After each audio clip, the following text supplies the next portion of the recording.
Let's find job.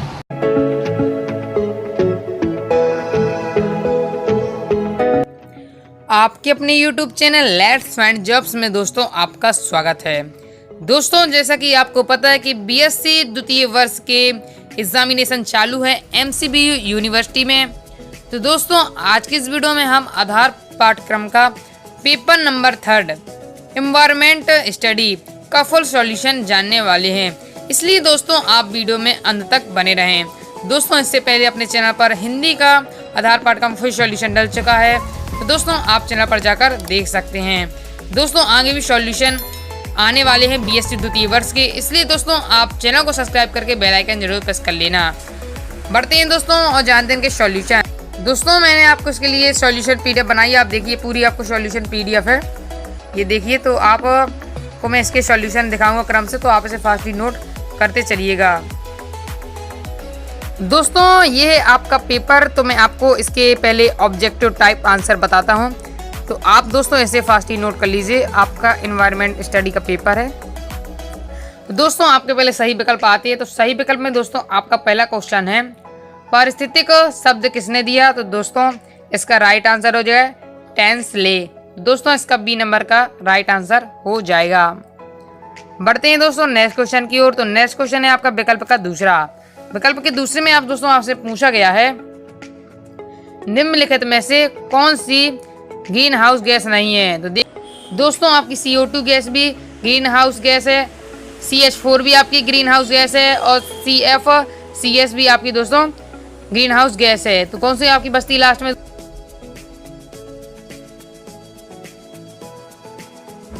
Gas नहीं है। बढ़ते हैं दोस्तों नेक्स्ट क्वेश्चन की ओर। विकल्प का तीसरा भूमि अपरदन को रोका जा सकता है, तो दोस्तों इसका राइट आंसर हो जाएगा वनीकरण द्वारा। तो ए नंबर का दोस्तों इसका राइट आंसर हो जाएगा। बढ़ते हैं दोस्तों विकल्प के चौथे क्वेश्चन पर। तो विकल्प का चौथा है आपका जैव विविधता होती है, तो दोस्तों इसका राइट आंसर हो जाएगा आपका उपरोक्त सभी, क्योंकि दोस्तों अनुवंशिक स्तर पर भी होती है, प्रजाति स्तर पर भी होती है, पारिस्थितिक तंत्र स्तर पर भी होती है। तो इसका राइट आंसर हो जाएगा दोस्तों डी नंबर का आपका इसका राइट आंसर हो जाएगा। बढ़ते हैं दोस्तों नेक्स्ट क्वेश्चन की ओर। विकल्प के पांचवें में, तो विकल्प का दोस्तों आपका पांचवा है जीवाश्मी ईंधन है, तो दोस्तों इसका राइट आंसर होगा आपका पेट्रोल, आपका जीवाश्मी ईंधन है। तो दोस्तों इस प्रकार से आपके विकल्प कंप्लीट होते हैं। अब दोस्तों अपन जानते हैं लघु उत्तरी और द्वि उत्तरी प्रश्न अपन जानेंगे, तो चलते हैं दोस्तों अपन के आंसर जानते हैं। तो दोस्तों ये आपका आंसर पीडीएफ आपका एनवायरमेंट स्टडी का है। तो दोस्तों ये है आपके विकल्प के आंसर। दोस्तों जो आपने अभी मैंने आपको विकल्प के आंसर बताए हैं, तो ये हैं, आप इसे एक साथ नोट कर लीजिए दोस्तों। तो पहले का आपका टेंसले है, दूसरे का CO2 है, तीसरे के वनीकरण है सेब, और चौथा का राइट आंसर है उपरोक्त सभी, और पांचवा का पेट्रोल। इस प्रकार से आपका दोस्तों प्रश्न क्रमांक 1 कंप्लीट होता है। अब दोस्तों बढ़ते हैं लघु उत्तरी प्रश्न प्रश्न क्रमांक दूसरे में। तो दोस्तों आपका प्रश्न क्रमांक दूसरा है कि पारिस्थितिक तंत्र के घटकों पर टिप्पणी लिखिए। आपको पारिस्थितिक तंत्र के घटकों पर टिप्पणी लिखना है, तो ये इसका आंसर, तो आप इसे फास्ट ही नोट कर लीजिए। पारिस्थितिक तंत्र के घटक, प्रत्येक पारिस्थितिक घटक की तंत्र की संरचना 2 प्रकार के घटकों से होती है, जैविक या जीवीय घटक, अजैविक या अजीवी घटक। फिर आपको दोस्तों जैविक घटक के बारे में बता देना है, और दोस्तों आपको थोड़ा अजैविक घटक के बारे में बता देना है इस प्रकार से। तो आप दोस्तों इसका आंसर है आपके प्रश्न क्रमांक दूसरे का, तो आप इसे फास्ट नोट कर लीजिए। इस प्रकार से दोस्तों आपका प्रश्न क्रमांक 2 कंप्लीट होता है। बढ़ते हैं दोस्तों नेक्स्ट क्वेश्चन की ओर, प्रश्न क्रमांक 3। तो अब दोस्तों आपसे प्रश्न क्रमांक पूछा गया है पर्यावरण पर टिप्पणी लिखना है। दोस्तों आप 2 नंबर का आंसर, तो आप आराम से 3-4 लाइन लिख लीजिए। ये है आपका प्रश्न क्रमांक तीसरे का आंसर। 2 लघु उत्तरीय प्रश्न होता है, वैसे भी मैं दोस्तों उसका छोटा आंसर देता हूँ। ये आपका दोस्तों प्रश्न क्रमांक तीसरे का आंसर है, तो आप इसे फास्ट ही नोट कर लीजिए। ये क्या है इसका कि परि जो हमारे चारों ओर है, आवरण जो हमें चारों ओर से घेरा है, अर्थात पर्यावरण का शाब्दिक अर्थ होता है चारों ओर घेरे हुए। पर्यावरण उन सभी भौतिक, रासायनिक एवं जैविक कारकों का समष्टिगत एक इकाई है जो किसी जीवधारी अथवा परितंत्रीय आबादी को प्रभावित करते हैं तथा उनके रूप, जीवन और जीवता को तय करते हैं। तो इस प्रकार से दोस्तों आपका प्रश्न क्रमांक 3 कंप्लीट होता है। बढ़ते हैं दोस्तों नेक्स्ट क्वेश्चन की ओर। नेक्स्ट क्वेश्चन है आपका दोस्तों प्रश्न क्रमांक 4, खाद्य संसाधन पर संक्षिप्त टिप्पणी लिखिए। तो ये आपका प्रश्न क्रमांक 4 है दोस्तों, तो आप इसे फास्ट ही नोट कर लीजिए। ये आपका दोस्तों प्रश्न क्रमांक 4 का आंसर है, तो आप नोट कर लीजिए। इसके आगे दोस्तों आपको इसे लिखना है। इस प्रकार से दोस्तों आपका प्रश्न क्रमांक 4 कंप्लीट होता है। बढ़ते हैं दोस्तों नेक्स्ट क्वेश्चन की ओर, प्रश्न क्रमांक 5। अब दोस्तों आपसे प्रश्न क्रमांक 5 में पूछा गया है पारिस्थितिक तंत्र जैव विविधता का संक्षेप में वर्णन कीजिए। तो ये है आपका प्रश्न क्रमांक 5वां का आंसर, तो आप इसे फास्ट नोट कर लीजिए। जैव विविधता जीवन और विविधता के सहयोग से निर्मित शब्द है जो आमतौर पर पृथ्वी पर मौजूद जीवन की विविधता और परिवर्तनशीलता को संदर्भित करता है। संयुक्त राष्ट्र पर्यावरण कार्यक्रम UNEP के अनुसार जैव विविधता विशिष्टताएं अनुवांशिक प्रजाति तथा पारिस्थितिक तंत्र की विविधता का स्तर का मापता है। जैव विविधता किसी जैविक तंत्र के स्वास्थ्य का घोतक है। तो ये आपका दोस्तों प्रश्न क्रमांक 5 में का आंसर है, आप पूरा से नोट कर लीजिए। आई होप दोस्तों आपने से नोट कर दिया हो। बढ़ते हैं दोस्तों नेक्स्ट क्वेश्चन की ओर। नेक्स्ट क्वेश्चन है दोस्तों आपका प्रश्न क्रमांक 6। तो प्रश्न क्रमांक 6 में दोस्तों आपसे पूछा गया है वन्य जीव संरक्षण अधिनियम को बताइए। तो आपको इसमें वन्य जीव संरक्षण अधिनियम को बताना है, तो इसका आंसर है दोस्तों, तो आप इसे फास्ट ही नोट कर लीजिए। फिर आप इसके उद्देश्य हैं, इसकी मुख्य बातें क्या थी वन्य जीव संरक्षण की, तो आप इसे फास्ट नोट कर लीजिए। दोस्तों आपके ये लघु उत्तरीय प्रश्न है, इसलिए आपको ये छोटे दिए जा रहे हैं। दीर्घ उत्तरीय प्रश्न होंगे वो दोस्तों आपको दीर्घ उत्तरीय प्रश्नों के अनुसार दिए जाएंगे। जितनी दोस्तों शब्द सीमा पूछी जाती है उसी के अनुसार हम आपके लिए आंसर लाते हैं। दोस्तों अब आता है दोस्तों आपका प्रश्न क्रमांक 7। प्रश्न क्रमांक 7 है दोस्तों आपका पारिस्थितिक तंत्र पर निबंध लिखिए। तो आपको इसमें दोस्तों पारिस्थितिक तंत्र पर निबंध लिखना है, ये इसका आंसर दोस्तों, तो आप इसे फास्ट नोट कर लीजिए। पारिस्थितिक तंत्र का अर्थ बताइए पहले दोस्तों, आप पूरा आपको निबंध लिखना है पारिस्थितिक तंत्र पर, तो आप इसे फास्ट नोट करते चलिए। दोस्तों आप वीडियो को फुल HD क्वालिटी में देखें, जिससे आपको दोस्तों समझने में कोई भी दिक्कत नहीं होगी। इसके आगे दोस्तों आपको इसे लिखना है, इसके आगे दोस्तों आपको इसके आगे इसे लिखना है, आप इसे फास्ट ही नोट कर लीजिए। इसके आगे दोस्तों आपको इसे लिखना है, तो आप इसे फास्ट नोट कर लीजिए।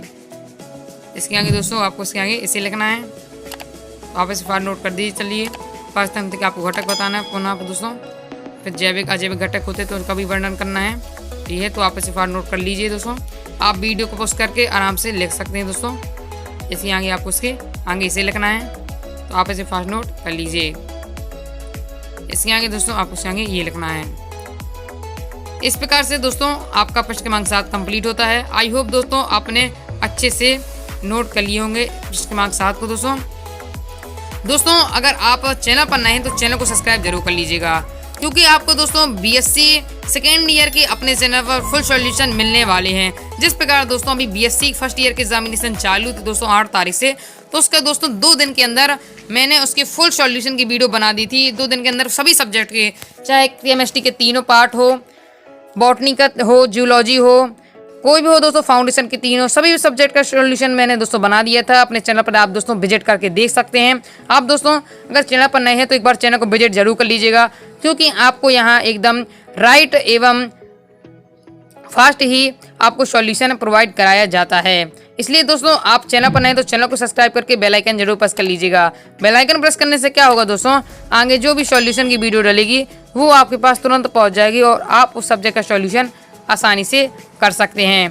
तो बढ़ते हैं दोस्तों नेक्स्ट क्वेश्चन के ऊपर, प्रश्न क्रमांक 8। तो आपका प्रश्न क्रमांक 8 है दोस्तों पर्यावरण और मानव स्वास्थ्य पर निबंध लिखना है। आपको पर्यावरण और मानव स्वास्थ्य पर निबंध लिखना है, तो ये इसका आंसर है दोस्तों, तो आप इसे फास्ट नोट कर लीजिए। पहले आपको प्रस्तावना डालना है दोस्तों, फिर इसके कुछ लाइन लिखनी है दोस्तों, फिर पर्यावरण और मानव स्वास्थ्य, फिर निष्कर्ष। तो इस प्रकार से दोस्तों आपका प्रश्न क्रमांक 8 कंप्लीट होता है। बढ़ते हैं दोस्तों नेक्स्ट क्वेश्चन की ओर, प्रश्न क्रमांक 9। तो दोस्तों आपसे प्रश्न क्रमांक 9 में पूछा गया है वन संसाधन और उसके संरक्षण पर विवरण दीजिए। तो ये इसका आंसर, तो आप इसे फास्ट ही नोट कर लीजिए। आपको इसमें वन संरक्षण के बारे में बताना है, साथ ही दोस्तों उसके आपको वन संसाधन के बारे में बताना है और उसकी संरक्षण के बारे में बताना है। तो ये इसका आंसर दोस्तों, आप इसे फास्ट नोट कर लीजिए। इसके आगे दोस्तों आप उससे आगे इसे लिखना है, तो आप इसे भी फास्ट नोट कर लीजिए। इसके आगे दोस्तों आपको इसे आगे इसे लिखना है, तो आप इसे फार नोट कर लीजिए। दोस्तों आप वीडियो को 720p HD क्वालिटी में देखें, जिससे दोस्तों आपको समझने में कोई भी दिक्कत नहीं होगी। इसके आगे दोस्तों आपको इसे ये लिखना है उपसंहार। इस प्रकार से दोस्तों आपका प्रश्न क्रमांक 9 होता है वो आपका कंप्लीट होता है। बढ़ते हैं दोस्तों नेक्स्ट क्वेश्चन की ओर, प्रश्न क्रमांक 10। तो दोस्तों आपका प्रश्न क्रमांक 10 कह रहा है कि जैव विविधता के महत्व एवं संरक्षण का वर्णन कीजिए।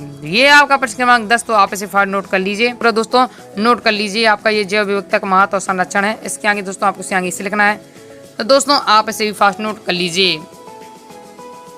और दोस्तों आप आगे किस सब्जेक्ट का सॉल्यूशन चाहते हैं कमेंट करके बताना मत भूलना। और दोस्तों आपको वीडियो किस प्रकार लगी कमेंट करके दोस्तों जरूर बताइएगा। और दोस्तों इसके आगे आपको इसे लिखना है। इस प्रकार से दोस्तों आपका प्रश्न क्रमांक 10 कंप्लीट होता है। बढ़ते हैं दोस्तों नेक्स्ट क्वेश्चन की ओर, प्रश्न क्रमांक 11। तो दोस्तों आपसे प्रश्न क्रमांक 11 में पूछा गया है आपदा प्रबंधन पर एक निबंध लिखिए। तो दोस्तों आपको आपदा प्रबंधन पर एक निबंध लिखना है। तो ये दोस्तों इसका मैंने कुछ थोड़ा बड़ा आंसर दिया है। आप दोस्तों उसमें जितनी शब्द सीमा पूछी गई है आप दोस्तों उसके अनुसार लिखें। आपको जितना लिखना है आप उसके अनुसार लिख सकते हैं। दोस्तों ये पूरा आपका आपदा प्रबंधन का निबंध लिखना है पूरा, तो ये आप इसे नोट करते चलिए। आप दोस्तों जितना लिखना है दोस्तों तो आप अपने हिसाब से लिख लीजिएगा। ये दोस्तों इसके आगे आपको इसे लिखना है। दोस्तों इसके आगे दोस्तों आपको इसे आगे इसे लिखना है, तो आप इसे फार नोट करते चलिए। इसके आगे दोस्तों आपको इसे लिखना है। आई होप दोस्तों आपने इसे अच्छे से नोट कर लिया होगा। इस प्रकार से दोस्तों आपका एनवायरनमेंट स्टडी पर्यावरण अध्ययन का पेपर कंप्लीट होता है दोस्तों। और इससे पहले अपने चैनल पर हिंदी का फुल सॉल्यूशन डल चुका है दोस्तों, फाउंडेशन के अंतर्गत जो तो होता है का फर्स्ट पेपर। तो दोस्तों अगर अभी तक आपने उस सब्जेक्ट का सॉल्यूशन नहीं किया है तो आप दोस्तों चैनल पर जाकर वह वीडियो देख सकते हैं। और दोस्तों आप आगे के सब्जेक्ट का सॉल्यूशन चाहते हैं कमेंट करके जरूर बताइएगा। और दोस्तों चैनल पर नए तो चैनल को सब्सक्राइब करके बेल आइकन जरूर प्रेस कर लीजिएगा। बेल आइकन प्रेस करने से क्या होगा दोस्तों, आगे जो भी सॉल्यूशन की वीडियो डलेगी आपकी जो BSc सेकेंड ईयर की, वो आपके पास दोस्तों तुरंत पहुंच जाएगी और आप उस सब्जेक्ट सॉल्यूशन आसानी से कर सकते हैं। साथ ही दोस्तों इस वीडियो को अपने ज़्यादा दोस्तों के साथ शेयर करें, जिससे आपके दोस्तों को भी इसका फ़ायदा मिल सके। और दोस्तों आप वीडियो को लाइक जरूर कर दीजिएगा, क्योंकि आपके लिए इतने बेहतरीन आंसर ढूंढने में दोस्तों फिर इसके आपके लिए टाइप आंसर लाए जाते हैं, जिससे आपको समझने में कोई भी दिक्कत ना हो। इसलिए इस कार्य को करने में दोस्तों बहुत ही मेहनत लगती है, जो कि आप दोस्तों समझ सकते हैं। इसलिए दोस्तों आप वीडियो को लाइक जरूर कर दीजिएगा। धन्यवाद।